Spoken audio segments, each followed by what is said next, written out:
Hello दोस्तों, स्वागत है आपका केटी वॉइस स्टोरीज चैनल में।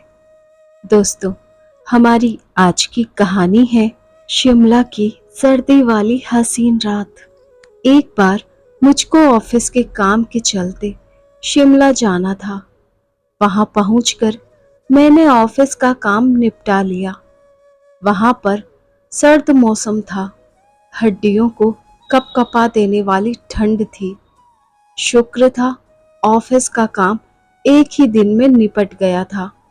गाजियाबाद से मेरा शिमला आना सार्थक हो गया था। बॉस निश्चित ही मुझसे खुश हो जाएंगे। मैंने मन ही मन सोचा।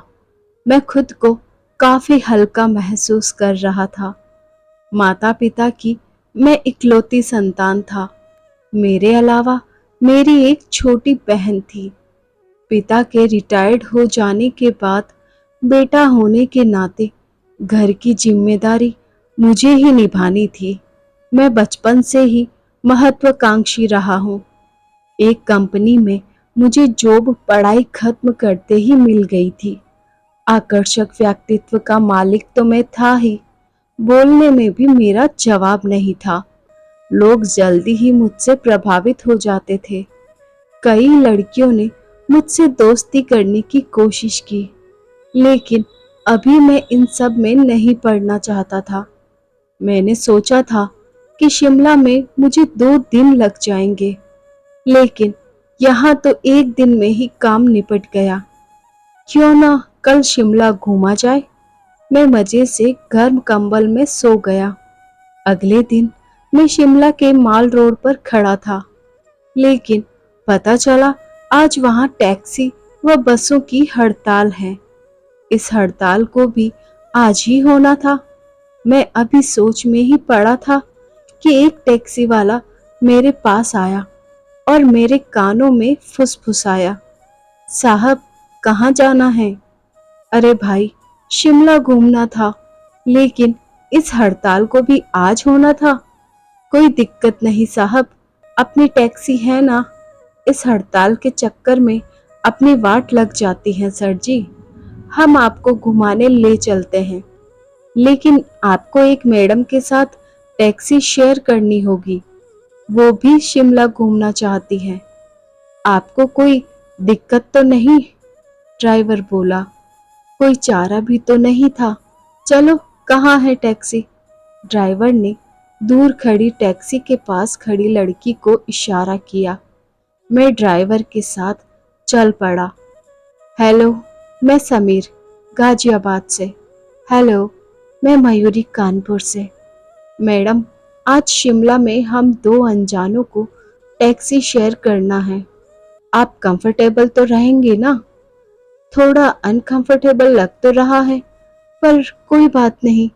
इतने छोटे से परिचय के साथ गाड़ी में बैठते ही ड्राइवर ने बताया, सर, शिमला से लगभग 20 किलोमीटर दूर चंडीगढ़ जाने वाली रोड पर शांत और खूबसूरत जगह है। आज सुबह से ही वहां बर्फबारी हो रही है। क्या आप लोग वहां जाकर बर्फ का मजा लेना चाहेंगे? मैंने एक प्रश्नवाचक निगाह मयूरी पर डाली, तो उसकी भी निगाह मेरी तरफ ही थी। हम दोनों की मौन स्वीकृति से ही मैंने ड्राइवर को चलने को हाँ कह दिया। मैंने शिमला के बारे में बस सुना था, आज प्रत्यक्ष रूप से देखने को पहली बार मौका मिला है। मन बहुत ही कौतूहल से भरा था। खूबसूरत कटावदार पहाड़ी रास्ते पर हमारी टैक्सी दौड़ रही थी। एक एक पहाड़ की चढ़ाई वाला रास्ता बहुत ही रोमांचकारी लग रहा था। बगल में बैठी मयूरी को लेकर मेरे मन में कई सवाल उठ रहे थे। मन हो रहा था कि पूछूं कि यहाँ किस सिलसिले में आई हो, अकेली क्यों हो, लेकिन किसी अनजान लड़की से एकदम से ये सब पूछने की हिम्मत नहीं जुटा पा रहा था। मयूरी की गहरी बड़ी बड़ी आंखें उसे और भी खूबसूरत बना रही थी। ना चाहते हुए भी मेरी नजरें बार बार उसकी तरफ उड़ जाती। मैं और मयूरी बीच बीच में थोड़ा बातें करते हुए शिमला के अनुपम सौंदर्य को निहार रहे थे। हमारी गाड़ी कब एक पहाड़ से दूसरे पहाड़ पर पहुंच गई, पता ही नहीं चल रहा था। कभी कभी जब गाड़ी को हल्का सा ब्रेक लगता और हम लोगों की नजरें खिड़की से नीचे जाती, तो गहरी खाई देखकर दोनों की सांसें थम जाती। लगता कि जरा सा चूक हुई तो बस काम तमाम हो जाएगा। जिंदगी में आदमी भले ही कितनी भी ऊंचाई पर क्यों ना हो, पर नीचे देखकर गिरने का जो डर होता है, उसका पहली बार एहसास हो रहा था। अरे भाई साहब, धीरे, जरा संभल कर, मयूरी मन तोड़ते हुए बोली। मैडम, आप परेशान मत होइए, गाड़ी पर पूरा कंट्रोल है मेरा।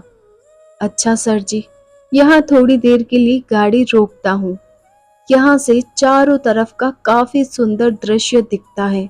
गाड़ी से बाहर निकलते ही हाड़ कपा देने वाली ठंड का एहसास हुआ। चारों तरफ से धुएं जैसे उड़ते हुए कोहरे को देखने से लग रहा था मानो हम बादलों के बीच खड़े होकर आंख मिचोली खेल रहे हो। दूरबीन से चारों तरफ नजर दौड़ाई तो सोचने लगा, कहाँ थे हम और कहाँ पहुंच गए। अभी एक शांत से रहने वाली मयूरी धीरे से बोल उठी। इस ठंड में यदि एक कप चाय मिल जाती तो अच्छा रहता। चलिए, पास में ही एक चाय का स्टॉल दिख रहा है, वही चाय पी जाए, मैं मयूरी से बोला।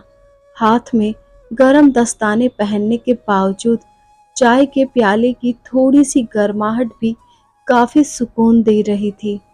शिमला के अप्रतिम सौंदर्य को अपने अपने कैमरों में कैद करते हुए जैसे ही हमारी गाड़ी उस जगह के नजदीक पहुंचने लगी, वैसे ही हमारी बर्फबारी देखने की आकुलता बढ़ने लगी।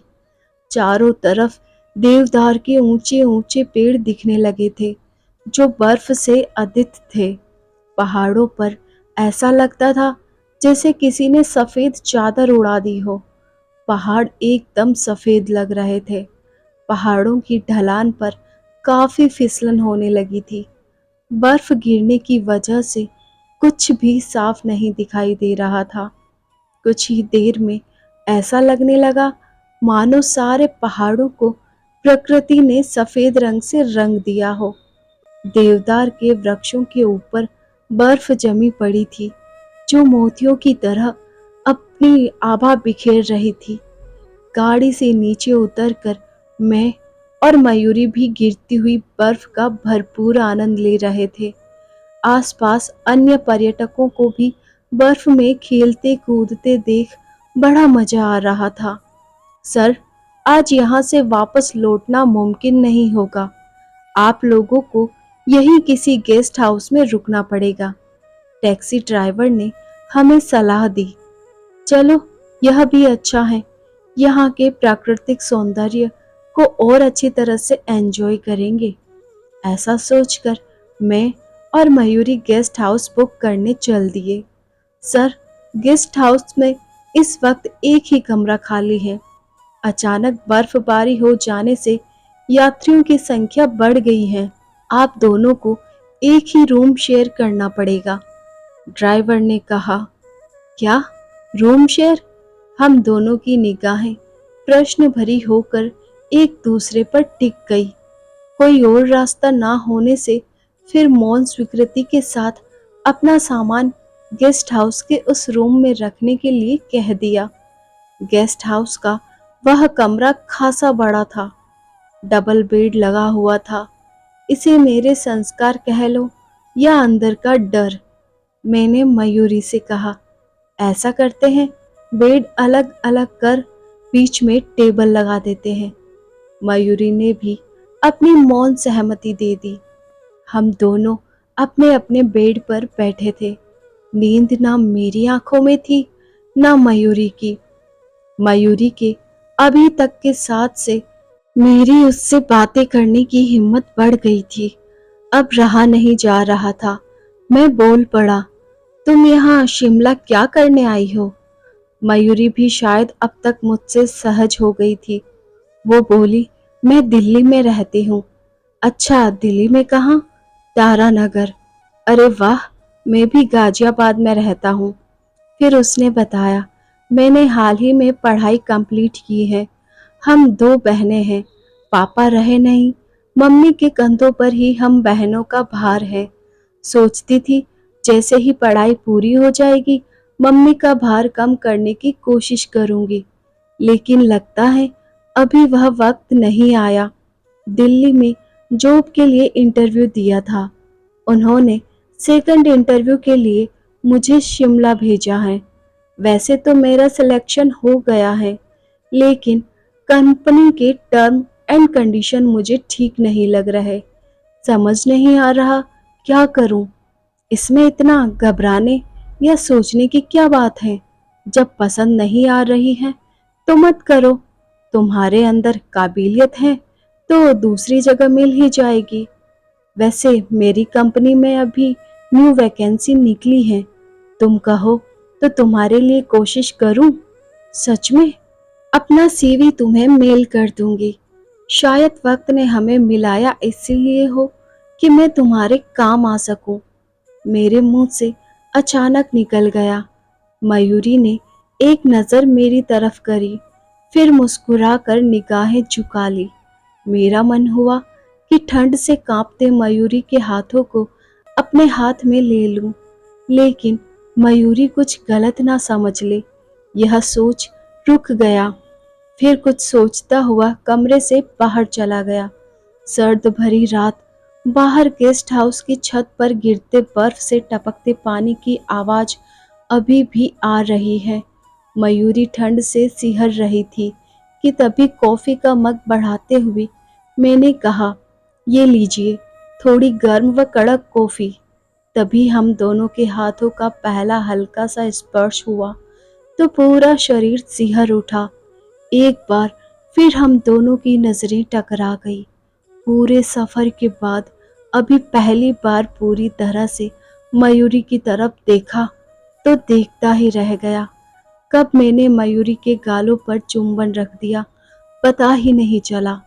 फिर मौन स्वीकृति से थोड़ी ही देर में ही हम दोनों एक दूसरे की आगोश में समा गए। सांसों की गर्माहट से बाहर की ठंड से राहत महसूस होने लगी। इस बीच मैं और मयूरी एक दूसरे को पूरी तरह कब समर्पित हो गए पता ही नहीं चला। शरीर की कपकपाहट अब कम हो चुकी थी। रात कब गुजर गई पता ही नहीं चला। सुबह सुबह जब बाहर पेड़ों पत्तों पर जमी बर्फ छन छन कर गिरने लगी तो ऐसा लगा मानो पूरे जंगल में किसी ने तराना छेड़ दिया हो। मन में ना कोई अपराध बोध, ना कोई जानने की चाह, बस एक मौन के साथ फिर मैं और मयूरी साथ साथ चल दिए। तो दोस्तों, यह थी आज की कहानी। दोस्तों, अगर आपको कहानी अच्छी लगी है तो वीडियो को लाइक करें, शेयर करें और हमारे चैनल को सब्सक्राइब करें। साथ में बेल आइकन को प्रेस करें ताकि न्यू स्टोरीज का नोटिफिकेशन सबसे पहले आपको मिल सके। धन्यवाद।